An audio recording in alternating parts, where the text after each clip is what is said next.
২ টা মেয়েরে তো লাইট থামাইতে ঘুষায় মুছাইয়া তো মানে কি দাঁত মাত ফাটাই ফেলান দরকার। বরিশালে একটা ভিডিও ভাইরাল হইছে। এই ভিডিওটা হয়তো আপনারা সবাই দেখেছেন কম বেশি। ভাই ২ টা মেয়ের এত বড় সাহস কেমনে হয়? তাদের এত বড় সাহস কেমনে হয় একটা ছেলেকে তার মানে আটকে রাইখা শুধু তার জাঙ্গিয়াটা শুধু রাখছে আর সব কাপড় উঠাইয়া ফেলছে।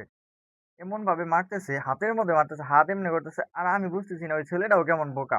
এই ২ টা মেয়ের সাথে পারতেছে না। স্বাস্থ্য-মাস্থ্য তো মোটামুটি ভালোই আছে। কিন্তু ছেলেটাও কেমন বোকা আসলেই আমি বুঝতেছি না। ঠিক আছে? ২ টা মেয়েরে তো লাইট থামাইতে ঘুষায় মুছাইয়া তো মানে কি দাঁত মাত ফাটাই ফেলান দরকার। তা থুইয়া ওই পোলায় কি করে? সমানে লাঠি দিয়ে বাইরাইতেছে হাতের মধ্যে। হাতের মধ্যে বাইরাইতেছে, পিঠের মধ্যে বাইরাইতেছে। তার মানে কি একটা আপনি কি অবস্থা ভাই নেশা লাইট খাইতেছে। নেশা আর ওই মেয়ে ২ টা কি এবং লেভেলের আপনাদের নেশাখোর ভিডিও মেয়ে। ভিডিও ওই ভিডিও ২ করা টার হচ্ছে চেহারা সাধারণ দেখলেই তো বোঝা নেশা। যায় যে এই টাইপের নেশাখোর। আচ্ছা, এই ছেলের আর আজকে টাকা চাইছিল। কি বলবো আর? রোজার মাস। ওই একটু ছেলেটা পরে কিন্তু ইফতার আমি করানো জানতাম লাগবো। আমাদের উপর নিচ ভিডিওটা থেকে একটা বানাইতেছি ছেলের জাস্ট উপরে এই নেমে ভিডিওটা টাকা দেখে চাইতে আমার পারে এত এত খারাপ বড় লাগলো আচ্ছা ছেলেটার আমি প্রতি। আমার ছেলেটা হয়তো বেশি সরল সোজা বা অন্য কোনো হিস্ট্রি-মিস্ট্রি আছে নাকি জানি না।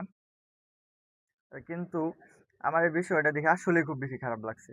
এই মেয়েগুলা এমনভাবে মারতেছিল একের পর এক বাড়ির উপর বাড়ি, লাথির উপর লাথি। তার মানে আপনারা ভিডিওটা একটু দেখেন। ভিডিওটা দেখলে বুঝবেন আরে পুলিশে লাস্টে ধরছে। তো এইসব মেয়েদেরকে জেলে এমনভাবে এমন শাস্তি দেওয়া দরকার, কি বলবো আর? তার মানে ফেসবুকে আরকি ফ্যামিলির লোকজন আছে তো ওইভাবে বলাও যায় না। তার জন্য বলতেছি না। ঠিক আছে? মনের ভিতরে কিন্তু গালি বের হইতাছে। গালি কিন্তু আমরাও দিতে পারি। কিন্তু গালি দেই না।